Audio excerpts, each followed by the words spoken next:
Hello friends, welcome back to the channel. বহুদিন পর আবারও ইংলিশ গ্রামার ক্লাসে ফিরে এসেছি। গত ক্লাসগুলোতে তোমরা দেখলে বুঝতে পারবে টেন্স পুরোটাই শেষ করেছি। আজকে নিয়ে এসেছি ভয়েস চেঞ্জের নিয়ম। ভয়েস চেঞ্জ মানে আমরা জানি বাচ্য পরিবর্তন, আর ভয়েস চেঞ্জে বিভিন্ন নিয়ম হয়। আর ভয়েস চেঞ্জ প্রধানত দুই প্রকার, অ্যাক্টিভ এবং প্যাসিভ। ভয়েস চেঞ্জের প্রকারভেদ হলো অ্যাক্টিভ ভয়েস এবং প্যাসিভ ভয়েস। অ্যাক্টিভ ভয়েস মানে সক্রিয় বাচ্য, আর প্যাসিভ ভয়েস মানে নিষ্ক্রিয় বাচ্য। এখানে ভয়েস চেঞ্জে সাধারণত অ্যাক্টিভ ভয়েস থেকে আমরা প্যাসিভে করব, বা প্যাসিভ থেকে অ্যাক্টিভেও করা যায়। সক্রিয় বাচ্য অর্থাৎ অ্যাক্টিভ ভয়েস বলতে যে কোনো কাজ কর্তা যখন নিজে করে তখনই সেটা অ্যাক্টিভ ভয়েস। আর নিষ্ক্রিয় ভয়েস যেখানে কর্তা দ্বারা কাজ করানো হয়, অর্থাৎ কর্তা ডিরেক্টলি যে কাজটা করে সেটা হচ্ছে অ্যাক্টিভ ভয়েস, আর কর্তা যখন ইনডিরেক্টলি ওই কাজটি করে সেটা হচ্ছে প্যাসিভ ভয়েস। এখানে ভয়েস চেঞ্জের টেন্স অনুযায়ী যেসব ভয়েস চেঞ্জ হয় সেগুলো হলো, টেন্স অনুযায়ী আমরা জানি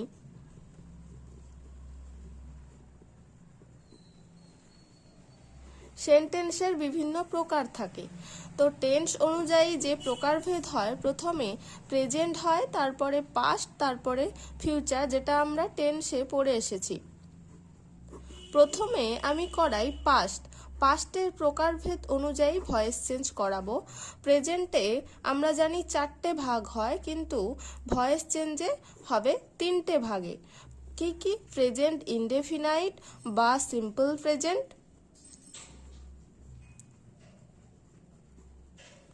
আর একটি হলো প্রেজেন্ট কন্টিনিউয়াস,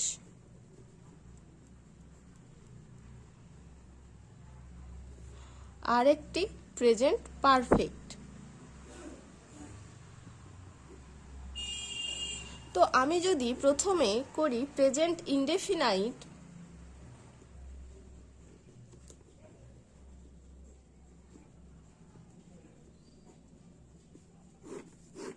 সেখানে ধরো আমি একটি উদাহরণ লিখলাম। প্রেজেন্ট ইনডেফিনাইটের একটি সহজ ও সরল উদাহরণ হলো I eat rice.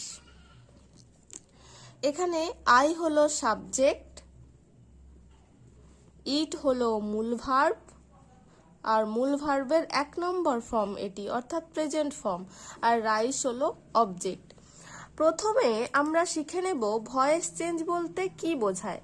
Voice change বলতে যেটি সাবজেক্টের জায়গায় অবজেক্ট করে আর অবজেক্টের জায়গায় সাবজেক্ট করে, অর্থাৎ পরিবর্তন যখন হবে সাবজেক্টটা অবজেক্টের জায়গায় চলে যাবে এবং তার আগে বাই আসবে, আর অবজেক্টটা সাবজেক্টের জায়গায় চলে আসবে। আবারও কিছু জিনিস শিখে নিতে হবে, যেমন প্রোনাউনে অ্যাক্টিভ থেকে প্যাসিভ কি হয়।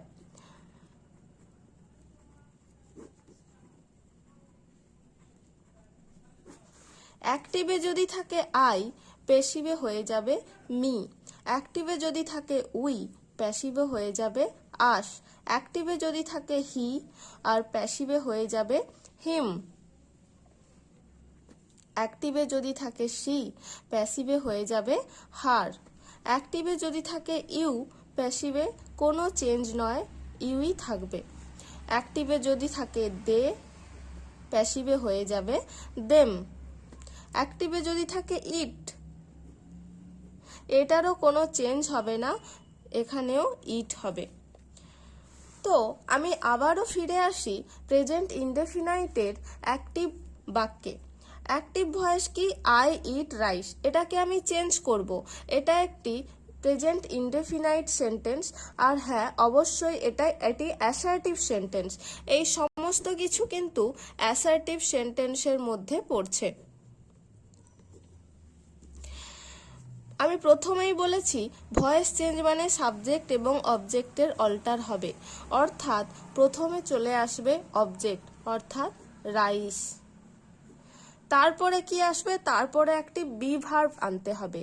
বি ভার্বের প্রেজেন্ট ফর্ম অর্থাৎ অ্যাম, ইজ, আর এই তিনটের মধ্যে যে কোনো একটি এখানে লিখতে হবে। প্রেজেন্ট ইনডেফিনাইটের ক্ষেত্রে বি ভার্ব হলো অ্যাম, ইজ, আর।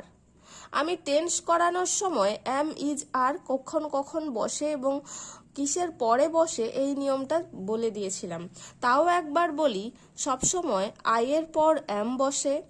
ইজ কখন বসে, যে কোনো একটি জিনিস বা যে কোনো একজন নাম বা যে কোনো কিছু একটির পর ইজ বসে। আর আর কখন বসে, দুই বা ততোধিকের পর সবসময় আর বসে। রাইস তো গোনা যায় না, সুতরাং রাইসকে আমরা সিঙ্গুলার ফর্ম হিসাবেই ব্যবহার করি। তো রাইসের পর বি ভার্ব কি বসবে, ইজ বসবে। Rice is. তারপরে আমাদের এই যে মূল verb it, ইটটাকে present past, past participle, এটা প্রেজেন্টে আছে। সবসময় আমরা ভয়েস চেঞ্জের সময় পাস্ট পার্টিসিপলে চেঞ্জ করব মেন ভার্বটিকে, অর্থাৎ ইটের পাস্ট পার্টিসিপল ফর্ম হলো ইটেন। ইট, এট, ইটেন, অর্থাৎ রাইস ইজ ইটেন। আর সাবজেক্টের আগে কি হবে, বাই। আইটা চেঞ্জ হয়ে কি হবে, প্যাসিভে মি। তাহলে rice is eaten by me. তাহলে এটাকে বলা হয় অ্যাক্টিভ ভয়েস আর এটাকে বলা হয় প্যাসিভ ভয়েস। আশা করি সবাই বুঝতে পেরেছো। ওরকমই আরেকটি উদাহরণ আমি দিই, অর্থাৎ প্রেজেন্ট ইনডেফিনাইটের আরেকটি উদাহরণ আমি দিই। He loves cricket. এখানে হি হলো সাবজেক্ট, লাভস হলো মেন ভার্ব এবং সেটা 1 নম্বর ফর্ম, ক্রিকেট হলো অবজেক্ট। একই রকম চেঞ্জ হবে, অর্থাৎ সামনে আসবে ক্রিকেট,